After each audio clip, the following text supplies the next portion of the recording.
ialeUK, and we were thinking, well, it would be nice to look back at what's happened, what ialeUK have done over the first 25 years.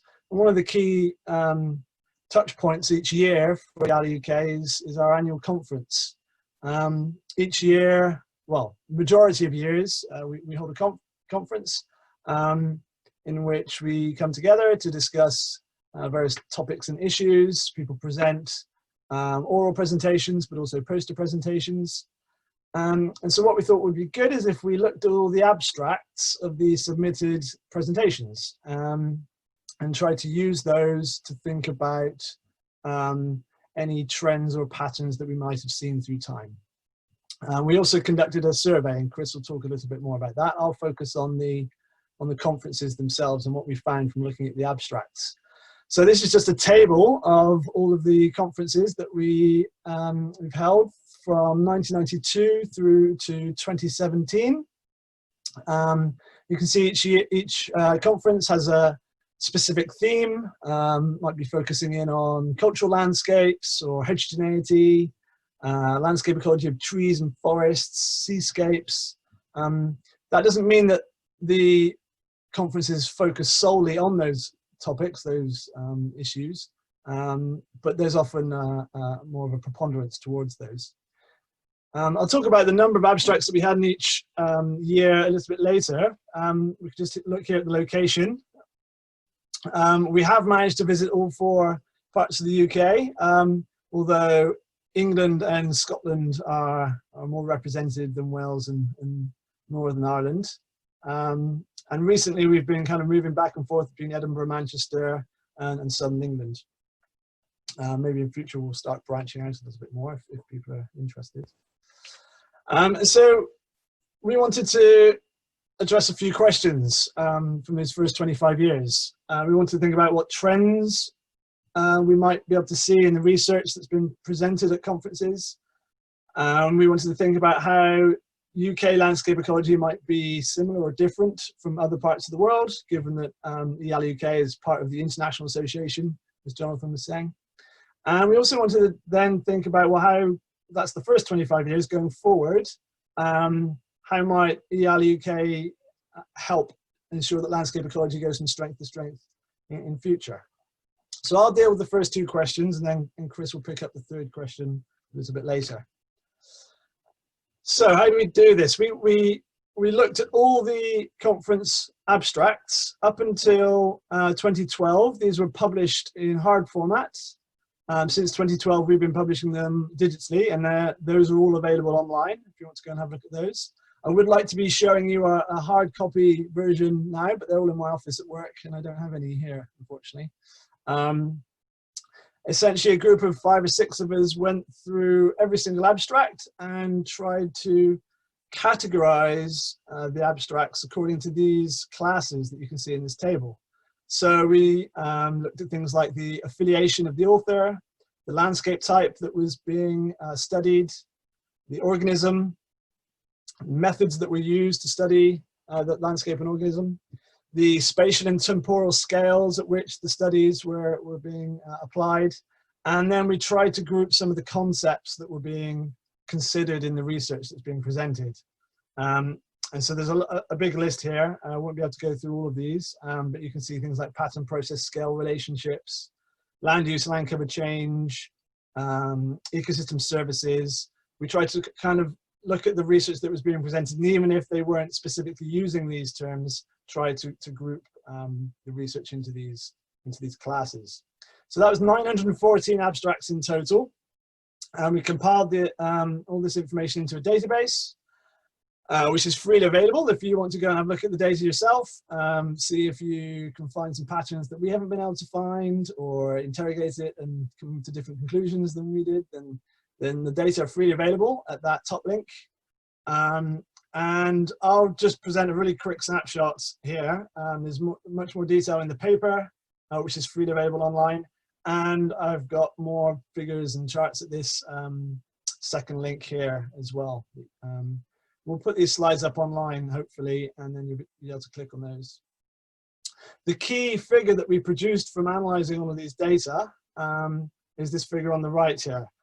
and this was the main figure in the paper. I won't go through all of that figure, I haven't really got time to do that, but I'll focus in on 3 of the panes there in a moment, and we can have a look at those.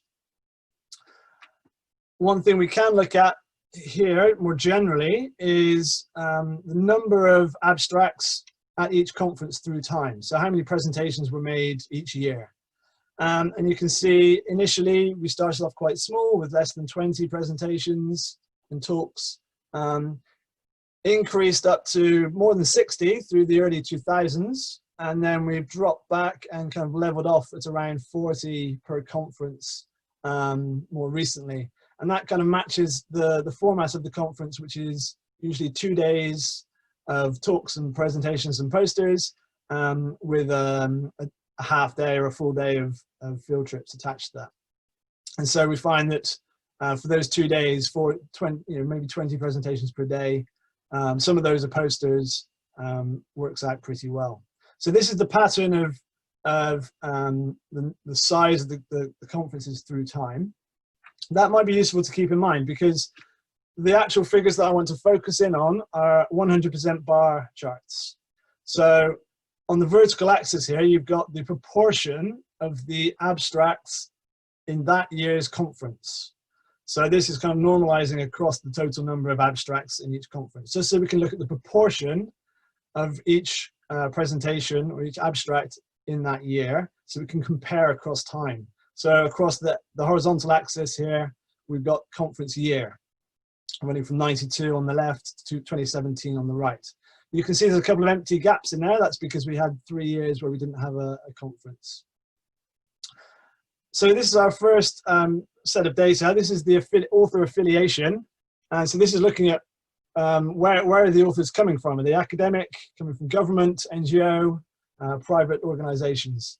And generally what we think we can see here is that through time, we've seen a decrease in the contribution of authors who are explicitly working for government departments or organizations. And that's maybe commensurate with an increase in NGOs. So the government organizations are these kind of teal, this, it's this middle color, middle shade through the middle here. You see that's kind of decreased through time with an increasing number of NGO affiliated authors. Why is that? Well, we could debate that, I suppose, but maybe it's something to do with the changing priorities of UK government and the way that they want to fund statutory bodies. It's decreasing, and so we're having to find other ways of funding research, and maybe that's coming through NGOs a little bit more. Other people may have views on that, but that's just one pattern that we think is quite clear from the affiliation of the authors through time.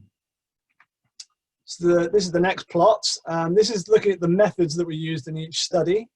And so the darkest shade there at the top is empirical. So this is actual field work, going out and collecting data in the field.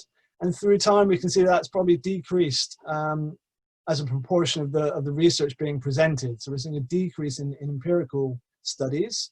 Maybe also a slight decrease in the theoretical. Maybe that's not as pronounced. That's those yellow bars at the bottom. And with those two declining, what we're seeing possibly is an increase in GIS type methods and an increase in the qualitative studies. Interesting, we don't really see much of an increase in remote sensing. We might think, well, maybe we're seeing an increase in GIS and remote sensing as those technologies become relatively cheaper relative to expensive empirical studies. We wonder if that remote sensing, we're not seeing an increase in remote sensing because some studies are being subsumed under GIS. And that might be something to do with the way that we classify the studies. But overall, yes, we think it's kind of interesting to see the decline in the empirical methods.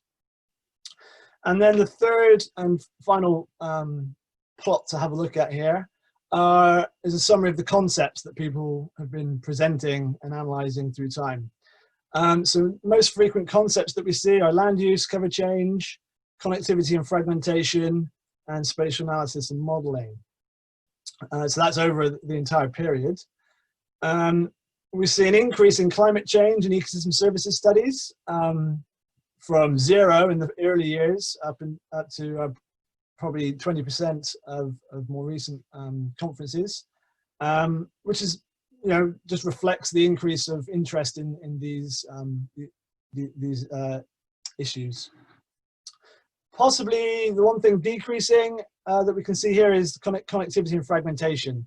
We're not entirely sure why that might be. If you look at conferences in the US, at Landscape Ecology conference in the US, they haven't seen that change. There's a recent paper that said they haven't seen that change.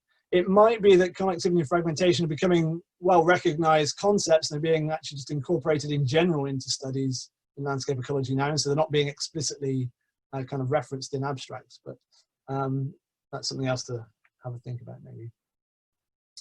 So there were the kind of highlights that I wanted to pick out. You're welcome to go and have a look at the paper, which has more detail, and go through each of those. And of course, online as well, there's a lot more detail that you could have a look at. But that's maybe some food for thought for discussion a little bit later. Before I hand over to Chris, just quickly to reflect on what we found here from our UK conferences versus what other people have found or thought about reflecting, characterizing landscape ecology elsewhere. I think it's pretty clear that the human role in shaping landscapes is really strong in landscape ecology in the UK, and that makes sense. It's consistent from a European perspective relative to, for example, if you go to the US, North American Landscape Conference, there's maybe a less of a emphasis on the human role, or if there is, it's much more about top-down management and less about kind of bottom-up people living within their landscapes. Interestingly, recently we've seen increases in urban and cultural studies at UK conferences, which is kind of consistent with landscape ecology across Asia, which has a much more urban emphasis, given some really large urban conurbations across Asia. And maybe relative to some other countries, maybe Australia, New Zealand, and the US again, the role of traditional knowledge and indigenous knowledge is not so strong in research presented in the UK. Maybe that's because of earlier industrialization, and UK is the older world. People from the UK were going out to displace indigenous populations, so maybe that's not too surprising. So yeah, interesting to think about UK landscape ecology versus the rest of the world as well, given what we looked at. So with that, I'll hand over to Chris to talk through some of the survey data that we collected. Brilliant, thank you, James. Okay, yeah, so in addition to the abstract survey, we also asked the great and the good from ialeUK, including current members, their thoughts around some basic questions about what ialeUK has done in the past, where we are at the moment, and particularly then looking forward to the kind of things that we might want to do in the future. So again, we looked at over the 25 years, what's ialeUK done in terms of landscape ecology as a discipline. Is there anything particular we've been successful at doing? What kind of particular challenges are there, and what role can we then have in the next 25 years?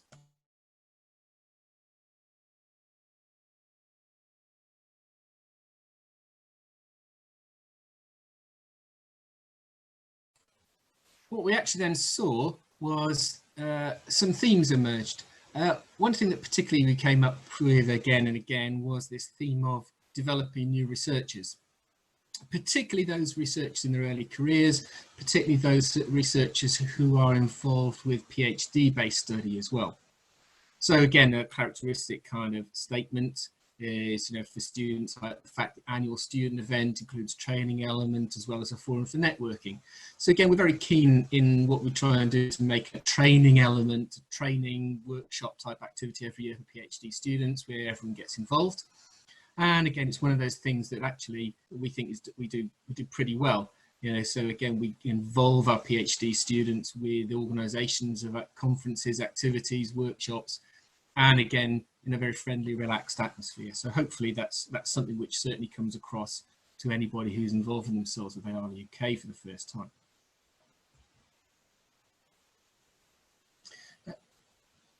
Secondly, just the whole point of facilitating conferences that ialeUK does is really, really important. Particularly they're welcoming events, they're very super friendly, as someone said, and actually the quality of what we try to put on has been pretty good as well. We try to get the sort of the important people working in the field involved. If they don't necessarily submit abstracts, we quite often go out and about and try to get them in as keynotes. So we get a whole range of people who are able to contribute, getting a real feel for what the subject is doing at a particular time. And again, that link between not only what we'd like to do in terms of landscape ecology, but what people are actually doing is really, really important. And the conferences provide that real focus to allow people to present and discuss their research, other initiatives and so forth, the ability to go out and sell what they're doing and tell people about what they're doing as well. And for those of us who work in academia, actually seeing what people really do in the real world is usually quite a useful thing to do as well. So it's very quite good to link that sort of theory and with the sort of practice of what people get up to. So this link policy of practice is really, really important. So this knowledge exchange aspect to what we do. If you actually think about it, actually ialeUK is run by volunteers, so we don't have any permanent members of staff. So actually that point of contact for everybody has been really important. That knowledge exchange, networking opportunity that we can provide for people working in landscape ecology is really, really important. Our experience tends to show that in any particular location, you don't necessarily get hundreds of landscape ecologists all working together, so you end up with quite a disparate kind of group of people. So actually providing a forum for that's really important. And particularly then integrating academics, researchers, practitioners, where they all overlap and work together is really important as well. And again, I thought I'd put this quote in because it's really nice one to put in to make sure everybody realises it. That again, one respondent almost, they stated categorically didn't know of another organisation that achieves this combination as well as ialeUK. So again, my experience has shown that it is a welcoming organisation, and again, this ability to get lots of different people together in an environment which actually uses landscape ecology as a forum for integrating a lot of activity is really important. And fourthly then, one of the things was that we could see that landscape ecology has been important in driving the discipline, if you like.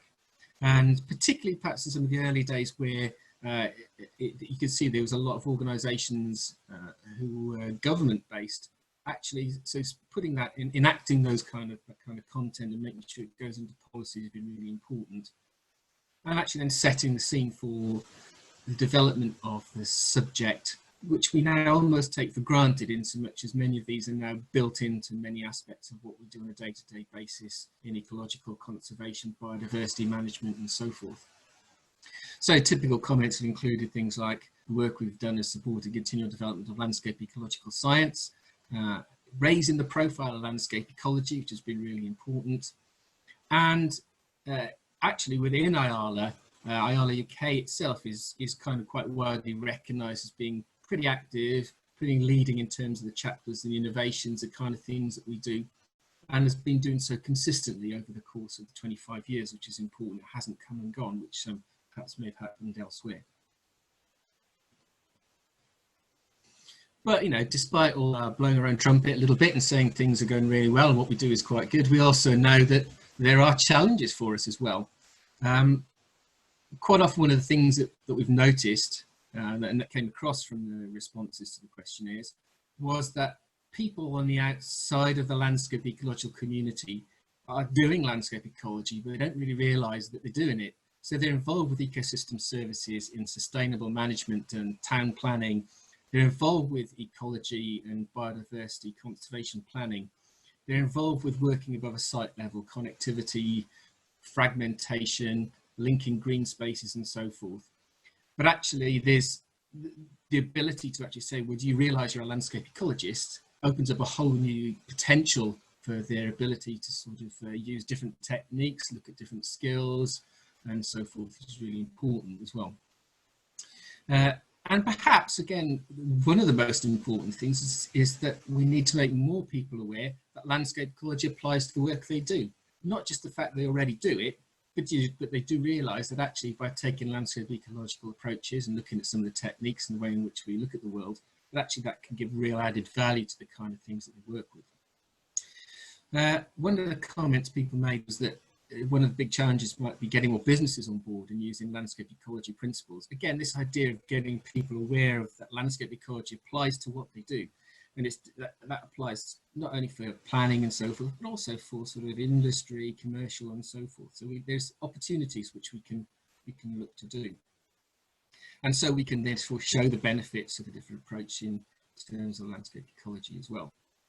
And therefore we can integrate research, the kind of things that sort of drive the subject forward into spatial ecology, looking at the way in which the landscape ecological processes are involved in biodiversity change and understanding that better. So again, we know that there are challenges, and we hopefully we can help rise to some of those challenges as well. So we'd also then therefore need to know where we're going to go in the future. So certainly we need to continue to support researchers. We still need to inform policymakers and practitioners. And we're not a lobbying organisation, but as such, I think this is where the conferences are really important, because they provide that informal, relatively easy to access network for people who are working in a whole range of different sectors as well. So that community of practice is hugely, hugely important. And we also need to perhaps explore more collaboration with engineering, landscape architects, to really look at how we can build in a landscape ecological approach to what they do, and to spread the word a little bit. Because again, that's something with the best of intentions, I don't think we've necessarily been as good as we could have been. So partnerships are much more important going forward, particularly with all the pressures that are now on society, and also on finances and logistics and so forth.